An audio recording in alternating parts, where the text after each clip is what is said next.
Oi, o meu nome é Matheus e eu estou desenvolvendo o meu próprio teclado eletrônico. Esse é o segundo vídeo da série, então se você não assistiu o primeiro, é melhor assistir ele antes desse, senão você pode ficar um pouco perdido, tá? Agora, dito isso, onde foi que a gente parou? Esse é o famoso Arduino. No caso, esse é o modelo Uno. Acho que é o mais usado. O Arduino é super popular entre os hobbyistas de eletrônica por ter muita documentação e exemplos e uma fortíssima comunidade online.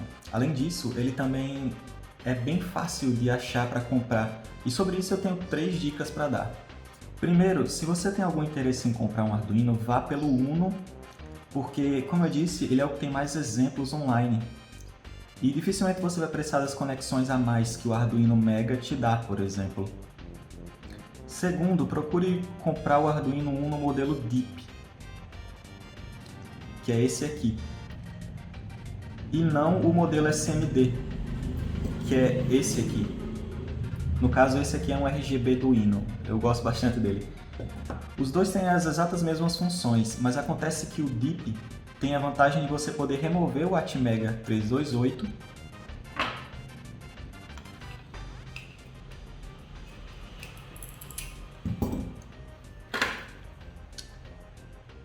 que é esse chip onde todos os recursos ficam.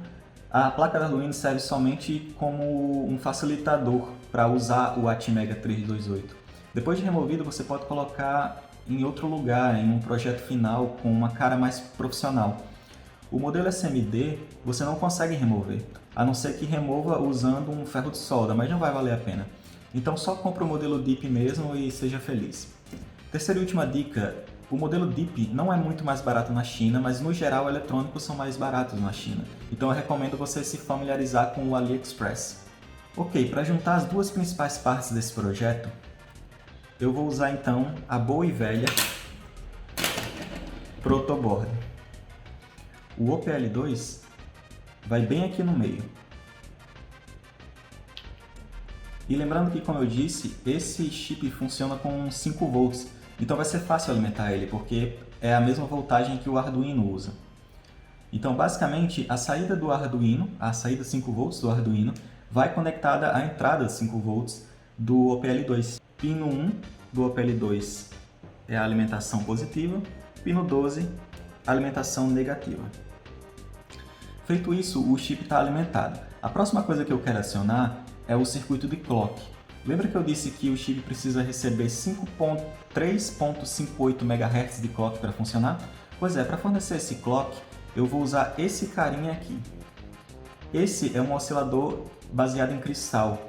Quando se fala em osciladores que funcionam com cristais de quartzo, existem dois principais tipos.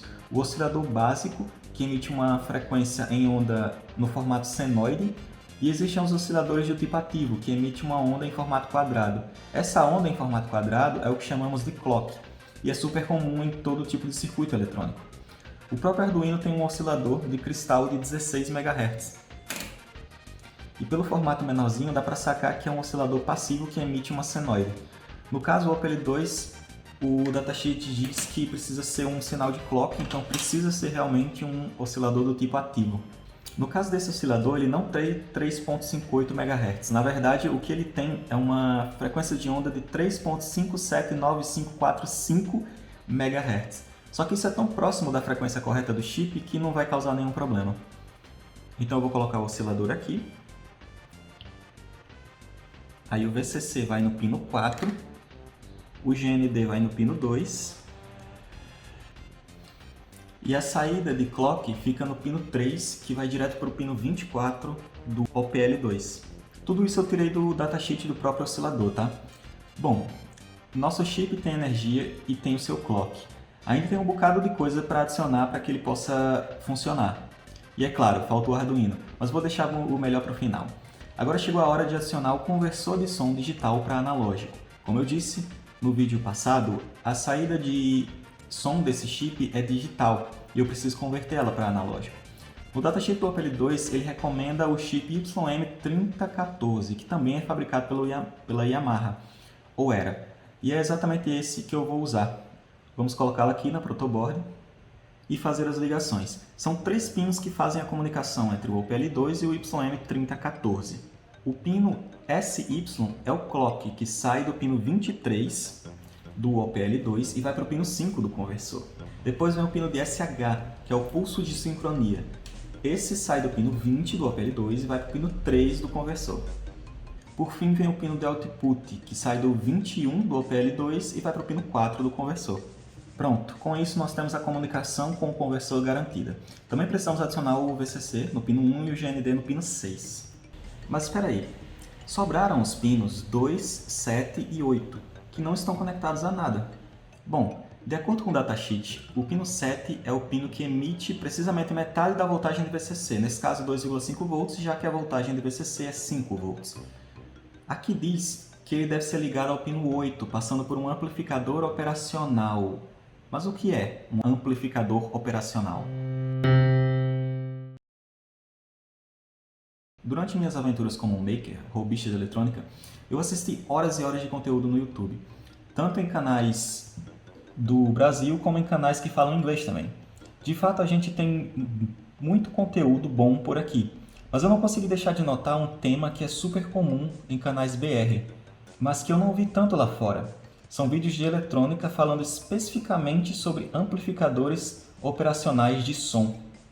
Eu achei isso muito interessante. Esse tipo de vídeo não é tão comum lá fora, então por que é tão comum aqui? Bom, eu formulei uma teoria para explicar isso e já adianto que não necessariamente está certo, pode estar totalmente errado. Minha teoria é, no Brasil, aparelhos de som modificados são super populares. O brasileiro adora um som gigante e super alto, para usar em festas de rua, em churrasco, etc. Esse tipo de som que são colocados em malas de carro, caçambas, paredões de som, geladeira de tsunami e outros tipos de som modificado são montados e remontados para ficar maior e mais poderoso. E é daí que vem a minha teoria. Minha teoria vem dessa característica típica de canais de eletrônica do Brasil de falar sobre amplificadores. Acontece que amplificadores são exatamente o que você precisa para fazer esse tipo de som modificado.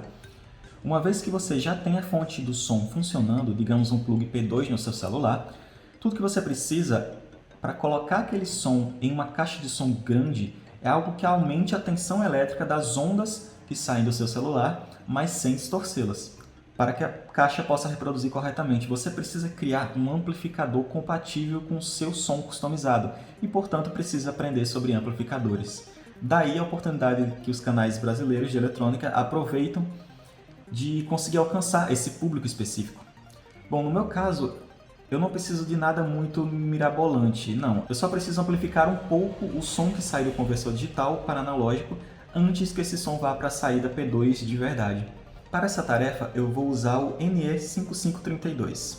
Esse carinha é um chip que contém exatamente 2 amplificadores operacionais de baixo ruído, de acordo com o datasheet. Olha só, o que você está vendo aí no seu aparelho televisor é a pinagem do componente. Nela dá para ver que além dos pinos de alimentação, existem pinos de input A positivo, A negativo e B positivo, B negativo. Os pinos de output, além dos pinos de output A e B, justamente pois são 2 amplificadores denominados amplificadores A e B. Decore essas siglas, tá? O papel de um amplificador é de receber a voltagem X e retornar na saída uma voltagem X vezes N. Dessa forma, na saída teremos a mesma onda de entrada, mas em uma voltagem elevada pelo fator N. O quanto o amplificador eleva a tensão depende de alguns fatores, entre eles a tensão com a qual o amplificador é alimentado, no nosso caso vai ser 5 volts. Para que o amplificador funcione com sua função de amplificação, é necessário ligar o pino de output na entrada negativa. No nosso caso, não usaremos nenhum resistor no circuito do amplificador, mas em alguns casos resistores podem ser usados para ajustar o fator de amplificação. Bom, o NS5532 vai aqui na protoboard e aqui vão os pinos de alimentação. Pino 8 vai no positivo, 5 volts, e o negativo ele é o pino 4. Esse CI ele tem exatamente 2 amplificadores, o amplificador A e o B. E para nossa sorte a gente precisa de exatamente 2 amplificadores. O primeiro amplificador é necessário, pois o conversor YM3014 precisa dele. O pino 8 do conversor vai na entrada negativa do amplificador A, no caso é o pino 2 do NS5532. O pino 7 do conversor por sua vez, vai no pino 3. E como eu disse, a saída vai ligada na entrada negativa, também para que o chip possa funcionar com a sua função de amplificação. Então a saída do amplificador A, pino 1, vai na entrada negativa desse mesmo amplificador, que é o pino 2. Eu vou agora adicionar dois capacitores de 10 micro na entrada negativa e também na positiva, levando para o GND. Isso é recomendado basicamente para remover ruídos de sinal, apesar de não ser estritamente necessário. Ok, agora nosso conversor digital para analógico só tem mais um pino sobrando, a saída de som, que eu vou conectar ao segundo amplificador do NE5532, o amplificador B. Pino 7 é a saída do amplificador B, eu já vou conectar no pino 6, pois essa é a entrada negativa desse mesmo amplificador. Também vou conectar a saída de som, que é o pino 2, foi o que ficou sobrando, do conversor na entrada positiva do amplificador, nesse caso é o pino 5. Calma lá que o GND é o pino 4 e não o pino 5, eu tinha conectado errado. Agora sim eu conecto o pino 2 que ficou faltando ao pino 5. Pronto, agora no pino 7, que é a saída do amplificador B, temos finalmente a nossa saída de som, mas eu ainda não vou conectar diretamente ao plug P2. Não, antes eu vou adicionar na saída um capacitor de 1000 microfarads. E a saída de som vai ser o polo negativo desse capacitor de 1000 microfarads. Mais uma vez, esse capacitor está aqui para poder remover eventuais ruídos e conseguir gerar um sinal mais limpo na saída. Essa é a função mais comumente usada dos capacitores. Eles são essencialmente pequenas baterias capazes de descarregar bem rápido e que, se corretamente selecionados e dimensionados, absorvem surtos de tensão através de seu próprio carregamento, como uma bateria, e alimentam o barramento durante uma queda de tensão através de sua própria carga acumulada, como uma bateria. Existe muita coisa para se aprender sobre capacitores e como escolher a capacitância certa, mas eu admito que só peguei um valor de 1000 microfarads porque eu vi que ele é comum nesse tipo de aplicação. Eu vou deixar partes de matemática para quem é realmente engenheiro eletrônico. Certo, agora sim o plug P2 está conectado. Eu conectei tanto a saída esquerda quanto a direita no mesmo lugar porque a saída é mono e o negativo vem no GND mesmo. Tá, já temos um monte de pinos e conexões, mas pelo menos agora temos o circuito de som todo pronto. Falta adicionar o nosso cérebro, Arduino. Como eu disse, o Arduino vai se comunicar com o chip por meio de uma comunicação paralela de 8 pinos, mais os pinos de controle como o Write, Chip Select e Address. Eu decidi conectar os pinos de Write, Reset e Address nos pinos 11, 12 e 13 do Arduino, respectivamente. Eu também vou conectar o pino 5 ao pino 7, porque o pino 5 e o pino 7 são Write e Chip Select. E eu quero controlar os dois ao mesmo tempo. Toda vez que eu quiser escrever, eu quero selecionar o chip. E quando eu não quiser escrever, eu não quero que o chip esteja selecionado. Então, para mim faz sentido. Já os pinos de D0 a D7 do OPL2, eu vou conectar dos pinos 2 ao 9 do Arduino, respectivamente. Além disso, eu vou adicionar dois resistores de 10K para fazer pull-up dos pinos de read, já que eu nunca vou querer ler, então eu deixo esse pino sempre em high, e pull-up no pino de reset também, para garantir que o estado default seja sempre o pino em high, ou seja, nunca reset. E pronto, depois dessas conexões temos uma verdadeira bagunça em mãos e podemos partir para a próxima etapa, que é a de fazer esse Frankenstein reproduzir música. Senhoras e senhores, telespectadores, é chegada a hora de ouvir esse chip produzir som pela primeira vez. No próximo domingo, às 9 da manhã.